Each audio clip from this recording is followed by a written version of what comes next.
Go ahead. Would you mind I'm gonna take your phone. taking one step forward? Yeah, sure. Willie, you talked a lot about the season, about just building a program. Do you think you guys took steps towards doing that, and what does that look like going forward for y'all? Yes, we did. Absolutely. We've taken steps towards building a program, and what it looks like for us is sustainable winning, and that's the goal, is to continue to build a program that every year we can come in and compete at the highest level and have a long postseason run. And I think this is the start of something special. We walked in today and all the guys are in the hallway, and it's happy, it's joyful. It seems like you've been around a lot of NBA teams. How rare is that at on an exit interview type day or something? It's extremely rare, but we have amazing people, high character guys, high character folks in our organization, and they allow this to happen. And I'm extremely grateful for everybody's role. Everybody played a part in it, and once again, we're excited about what we did this season, but we also understand when we take some time off that we got some work to do, and we look forward to that. Do you see similarities between the Bubble Suns and how they finished the year to this team? I do, and it's funny you say that. Monty and I talked about it in the hallway after the game. It's like this was very similar to what the Suns did in the bubble.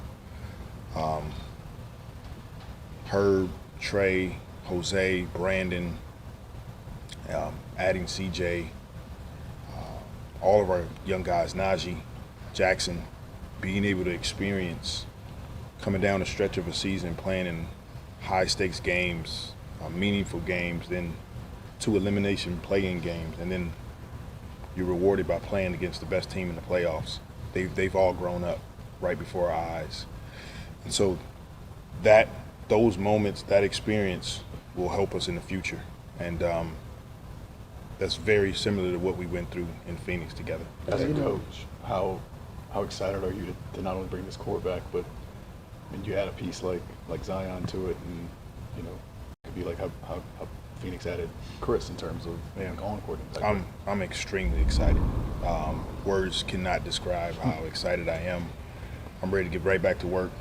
Unfortunately, I can't. I got to take a little time off, and our guys need some time to recover. But we're all excited here. And, my message to our team is that there will be expectations.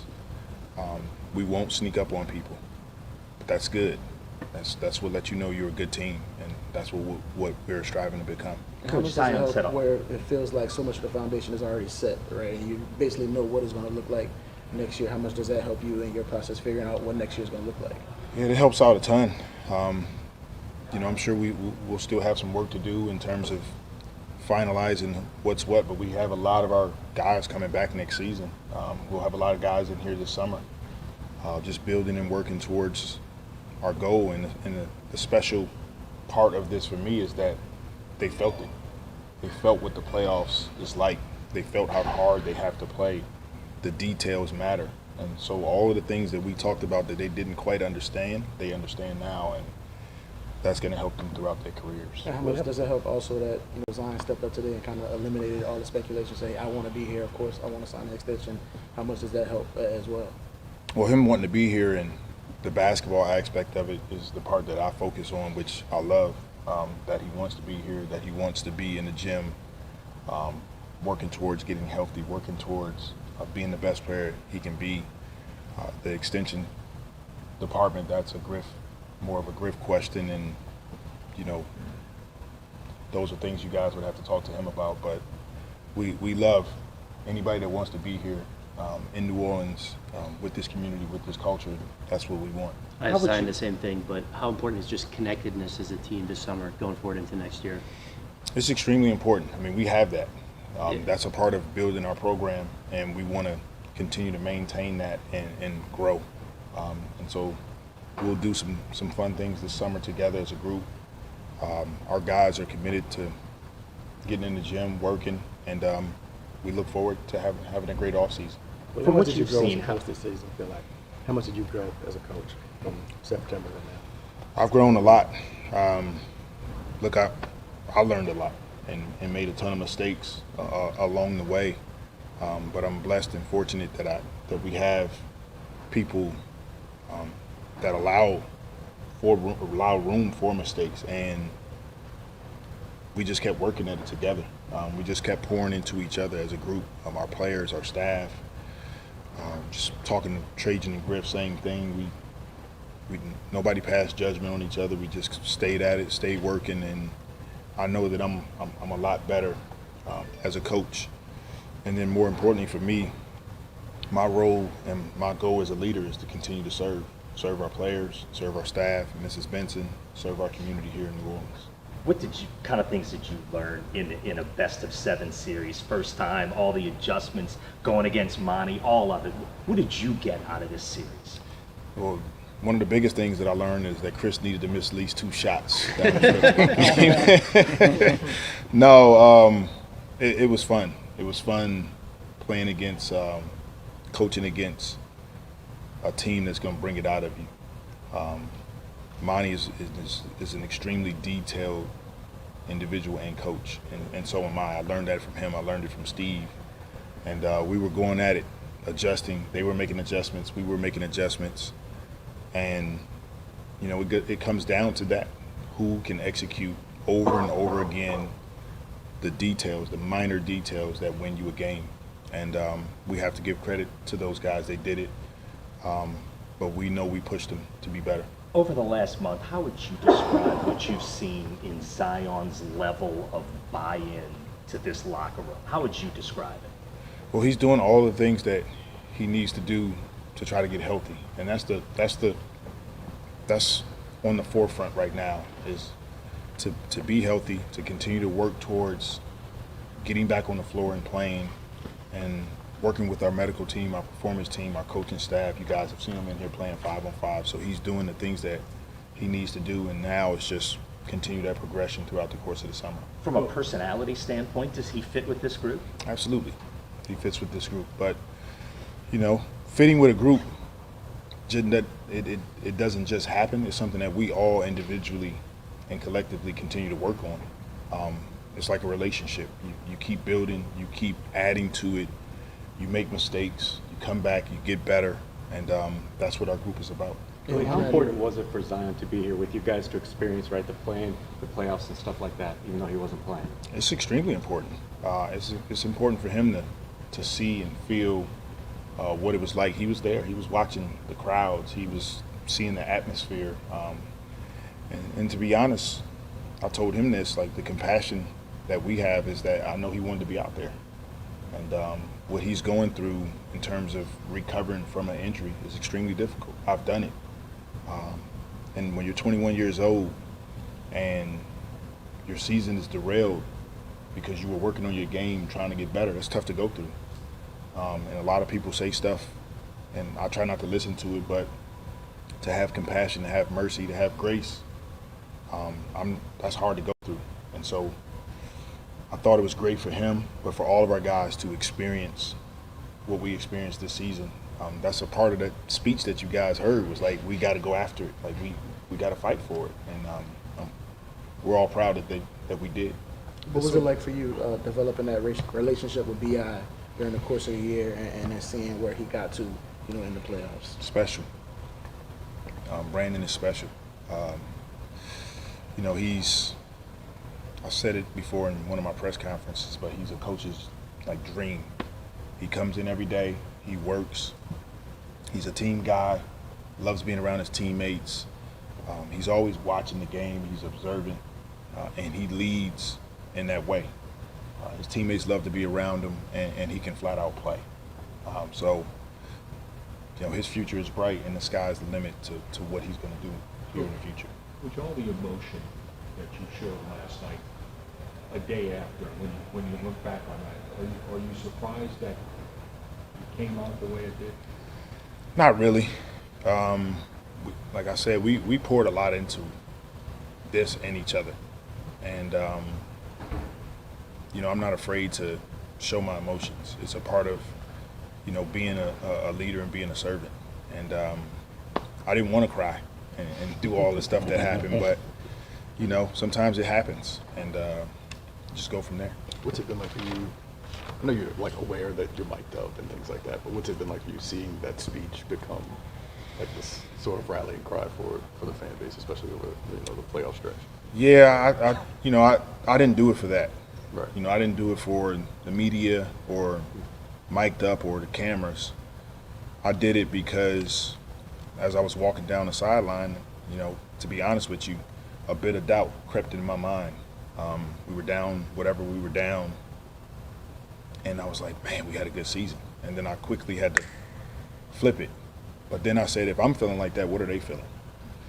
And I needed to go in the huddle and just be honest about where we are and what we have to fight for.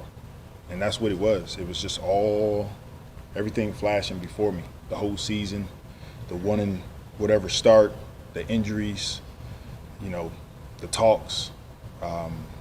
But we continued to believe in each other. And I needed them to understand that we can win, but we have to do it the way we've been doing it all season.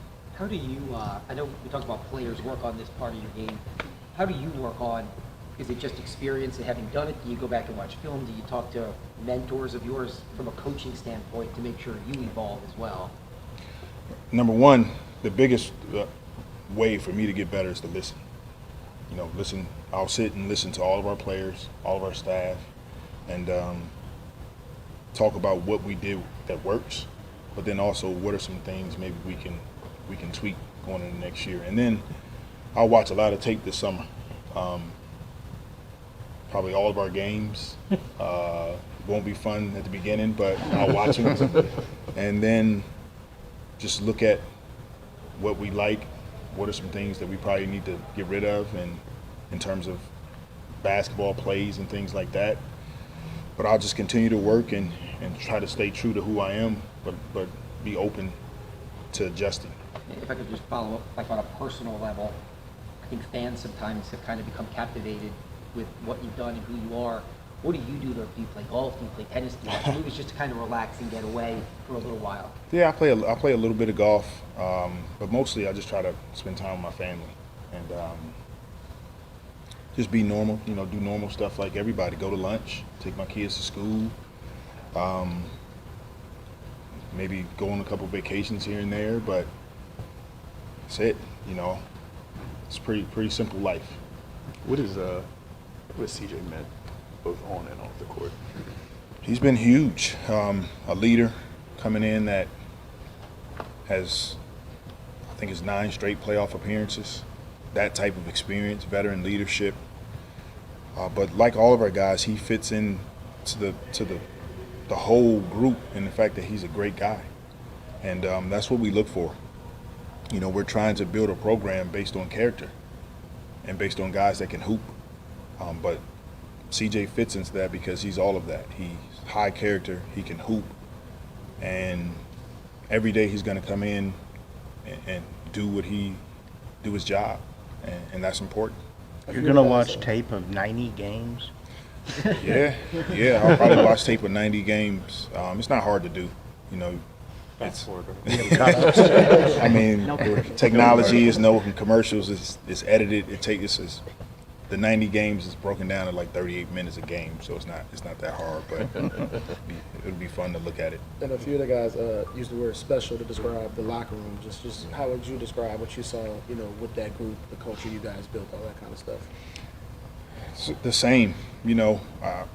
I'll continue to say it, but you know, we kept God as our foundation, and it's what allows us to be special, to care about each other, to, you know, come in and have losses, but our gym is still popping, music is still going, guys are still having a great time. You know, it's hard to get up every day and go to work. It is. It's just hard, but we can still make this enjoyable, and that's what we wanted to do here, is get up every day, come in, work, but let's have fun. And it eventually started to turn for us, and just the people make it special here. Looking ahead a little bit, we saw obviously your young guys make so much progress this year. You guys have a 99.6% chance of having a lottery pick. How exciting is it to think of the possibility that you could add another, young piece that could help along? It's rare that you're a playoff team and you have that type of opportunity in front of us to be able to have a lottery pick on top of what we've done. It's more of the reason why it was so important for our guys to experience what they did this season, because now they know what it's like to play in big moments. They know what it's like to have these fans, this community, this culture support them. And now there's no excuse coming in this summer when I tell guys, you better run hard. They know what that means because they've done it. And now adding, like you said, another probably really good young player to the mix, they're going to push each other that much more. So we're excited. A lot of work to do in front of us. I'm excited. Our team is excited. Hopefully our city is continuing to support us as we go through it. But I think the future is bright here. Thanks. Thank you. Thank you, Willie.